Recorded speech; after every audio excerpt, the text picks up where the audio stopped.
What up, YouTube? It's your boy Banks, and we back in the building. You feel me? It's True Talks, cause True Talks. All right, let's get straight right into it. So you already know, man, bruh. It's what Elite looks like, man. It's what Elite looks like. This series is definitely gonna be a series, one for the ages. Obviously, you can see in both the first two games, it was definitely, a close victory. Well, one was 5-point win, and the other one was a 1-point win, right? I'm pretty sure it was a 1-point win. So, when you look at it from that perspective, like this game could have been 2-0 for either side or a 1-1 like it is right now, right? So, like any game could have went either way in terms of the Grizzlies and the Warriors. So, let's kind of dissect it quickly and kind of just, discuss what Elite looks like, man. When you look at it, especially after game 2, like, Ja Morant is clearly going to, he's going to eat in this series. He's definitely going to put in work, as you can see, because again, when you look at it from just a personnel perspective, the Warriors don't really have like interior defense other than Draymond. Like maybe they play Looney more to combat Ja Morant, but Ja Morant is basically attacking downhill off screens and, off blow-bys and just, doing floaters, spin layups, like just basically like he's finesse around the rim while being athletic at the same time. So it's kind of like, you can see like he has the perfect mix of old school plus new school array of moves, right? Switching hands, all that type of stuff, athleticism, but still has floaters, still could just finish. And, you heard like even Ball Don't Stop talk about it as well too. Like a lot of Allen Iverson in his game, and you could see that just from attack and obviously more athleticism. But, just the package around the rim, you could just see, the variety of finishes where it's like, God damn, this man finished that amongst the trees.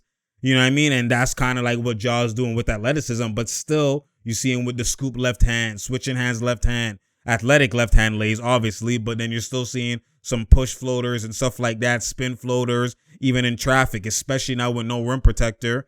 Like, obviously is opposite from what the Wolves had in the other series. That's why he struggled. But, Draymond's in the paint, and then you have Clay's trying to contest, and, Wiggins trying to contest, and, those guys, they're athletic and they're, but they're still wings.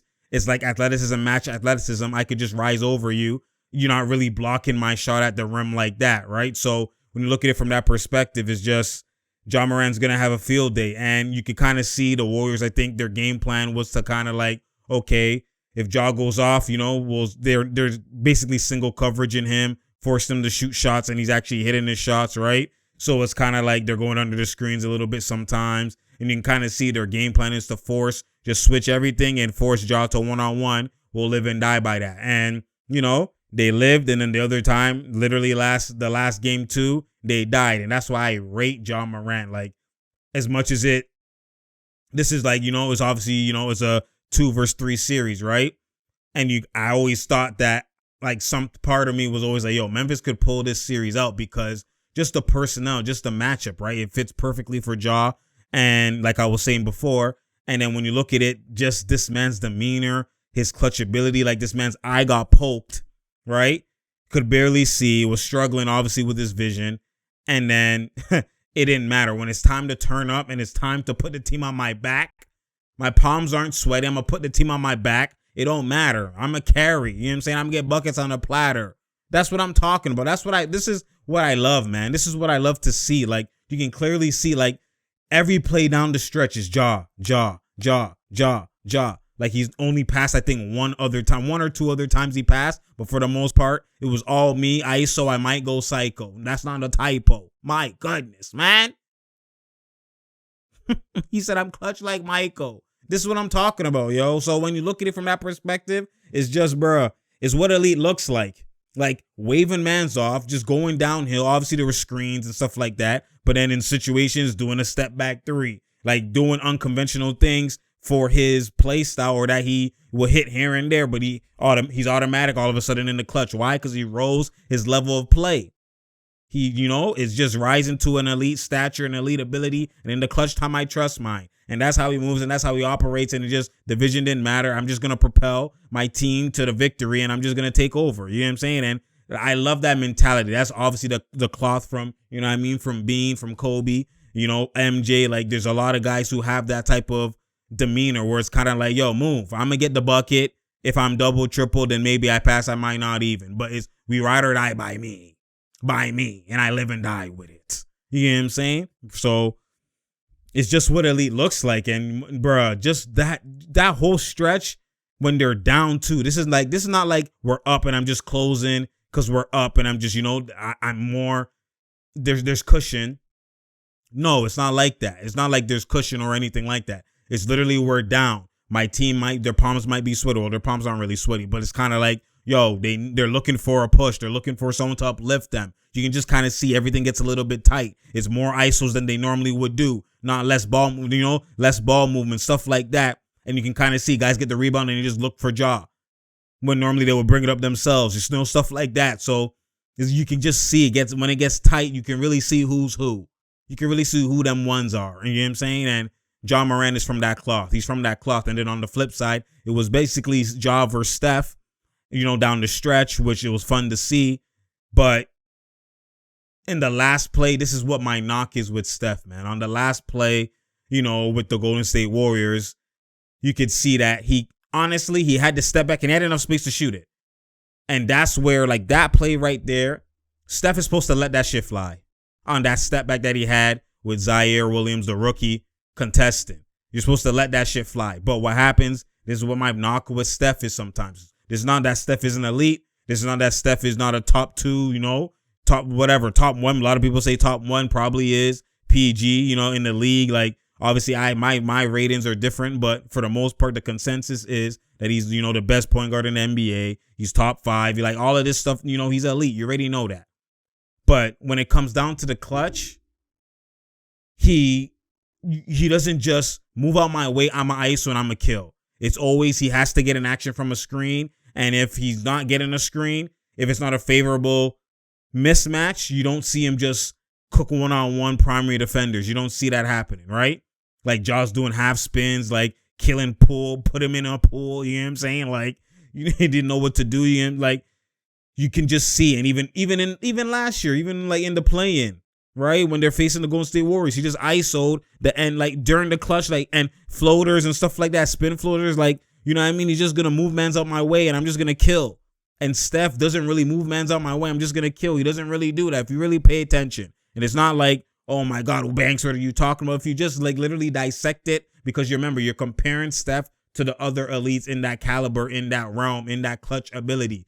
Those are guys that, like, they'll move mans out their way. You get the D-Book, you get Chris Paul, you get, like, you know what I mean? The list goes on. KD is there. Obviously, KD had a struggle series. Don't worry, that video's coming. Don't get it twisted. You know what I'm saying? But you see Kawhi, like, you see guys like this that will move mans out the way and they'll cook. It's cooking time. Dame does that. Kyrie does that, right? Like, the list goes on of those clutch calibers with that kind of ability that they, Steph has that ability, but for the most part, a lot of the times, you don't just be ISOing, move out my way. He's going to run the screen. So then a lot of the times, if you want to trap him, you could trap him. He knows that if I run this screen all game, I've been getting trapped. So I don't run the screen so I don't get trapped. Let me just kill the best defender on me. I'm just going to kill him. Move. He don't be doing that. He's going to come off, relocate, pin, he's going to run the play. And then if he gets trapped, then he passes and the ball's out his hands and the defense gets what they want. Steph Curry not having the ball in their hands. Right? Like, on that step back, he's supposed to, let his balls drop and shoot that shit and ride or die by it. But what happened? Step back. Ooh, it might be contested. You know what? No, I don't feel comfortable. Pass out. And then he never got the ball back. Draymond, fumbling, whatever. Then Clay gets a travel call. And this is what I'm talking about. Like, that's why without KD in the Warriors, dynasty, they don't win those 2 other chips. You could see it. Right? So it's kind of like that. I'm still waiting. Like, and that's the thing. I'm waiting for stuff to just move out my way, clear man's out, and I'm a kill. Especially it's clear that, it's you. It's supposed to be you. We all know it's you. We give you the ball. We all know it's you. Let's go. And you just don't be seeing that. So, it's just tough. It's frustrating. And that's the difference. You just saw 2 different, But the thing is, Steph was running actions down the stretch and he was taking it. Right? He was. But that last play, a lot of people forget what happens prior to that. When it comes to that last play, when all the palms are sweaty, your heart is beating at its most. What do we really do? And on Ja's end, when down, it didn't matter. I'm not passing this shit. I'm going to go one-on-one. And Steph didn't go one-on-one when he had the opportunity, and he tried to go one-on-one quick. I don't even know why he went that fast. Maybe he was trying to get a 2-for-1. I don't know why he went that fast. But, it didn't work out, obviously. And, it's a 1-1. This is going to go, this is going to be a series for the long haul. I'm still torn in this series. Like, my IQ just says, go ahead and, you pick the Warriors, obviously, because, again, they're more seasoned. It's Steph, it's Clay, it's Draymond. Like, they're going to do the intangibles. They're going to make the little things. You got Kerr as well, too. They're going to do those little things that's going to definitely propel you in a series, especially in the later ends of the series when mans know everyone's plays. Draymond's going to play elite defense. He's going to read, use IQ, and just kind of like do the little things that will keep you over the top and keep you over the edge and not make mistakes, right? Where even though they do make mistakes and they're careless with turnovers at times, but for the most part, they're seasoned, right? They've been there, done that. And the Memphis, this is their first time kind of being like home court advantage. We're the better team on paper, or not on paper, in the season. And, we've been killing and kind of like, yo, we here now. So even though they're here now, this is their first time. They got their first series win. Like, there's a lot of firsts for them. So it's kind of like, you will think that these guys, the inexperienced, sometimes in good team battle, inexperience versus experience definitely is what, is the game changer, series changer, right? So, IQ just says pick Warriors, obviously, but there's some part of your gut. If you really know basketball and you're just watching, like, this is not a great matchup. I've always never thought the Memphis Grizzlies were a great matchup for the Warriors. I've always never thought that, right? They're not even playing Adams and these other guys, right? But for the most part, you just could see that, okay, they have shooters galore. They have, they run actions. They do all that type of stuff. They play fast. They're literally like, they mirror Golden State in terms of we have bare shooters. We run downhill, right? We can shoot in transition as well, too. Like, we're a fast up-tempo team. We have great defense. We could play small ball with Jaren Jackson at the 5, right? But he can shoot unlike Draymond, right? We have guys who could kill in the post. We have Brandon Clark. We have a lot, like, they kind of mirror each other in terms of just the identity of what you're best at. Obviously not how they play is the same, but the identity of we're a fast break team. We could shoot threes, and we have great defense. You know what I mean? Like, that's kind of what the identity of both are, right? So when you look at that, it's kind of like, and then you have Ja attacking with no defense kind of deteriorating him, kind of in the paint. It's tough. So like the IQ or the gut just tells you, yo, Memphis might pull this shit out.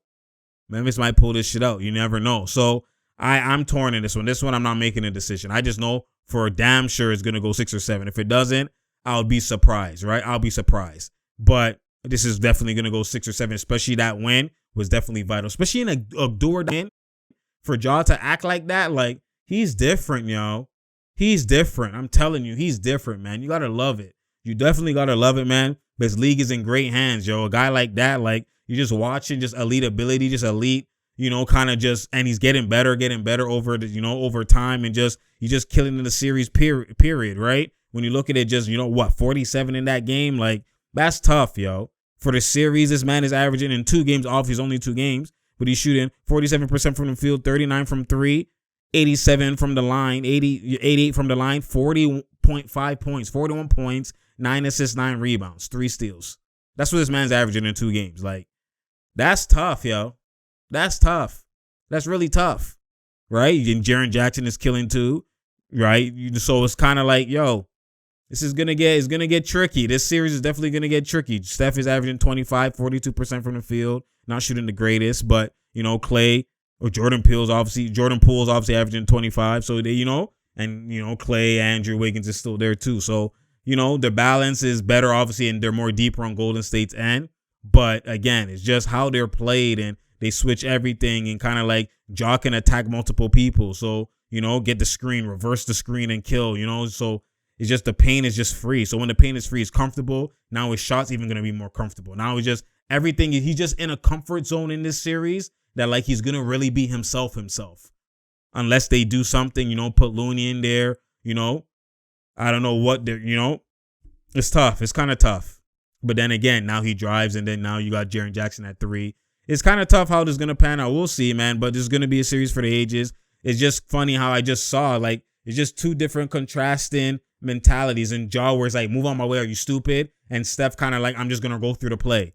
And you could kind of just see one came on top in game 2 versus the other didn't, right? So it's kind of like you can kind. This is where my knock and where the knock for Steph Curry in terms of winning in big games and big moments. You can kind of see sometimes he doesn't get to you to the promised land. It's like in the finals and stuff like that because it's more so their team gets you to the promised land. But him individually, when team is struggling, it's like we need a bucket, clutch, let's go. He doesn't just ISO and take over. He's going to run action. So like sometimes he could just not take a shot for the last 2 minutes because you just trapped everything because he's asking for a screen, right? He's not just going to be like, yo, I know what you guys are doing. All right, say less. No screen then. I'm a kill. Because they're not doubling him just without the ball. Or sorry, they're not just doubling him one-on-one with no screen. They're trapping him on screens, hard hedges, all of that. They're not just doubling him on the perimeter. They'll only double him if he has a mismatch, like they say they ran a pick and they switch and he got a big on him. Now they might double him or, be in the gaps. But for the most part, he's getting single coverage and only getting trapped on PNRs. So you can just wave the PNR and go to work one-on-one. But, that's a different discussion. So you already know it's True Talks. It's True Talks. Share, like, and subscribe. We out here. There's no down here. There's no draw here. You feel me? I appreciate y'all. You already know. Let me know what y'all think. And I'm out, man.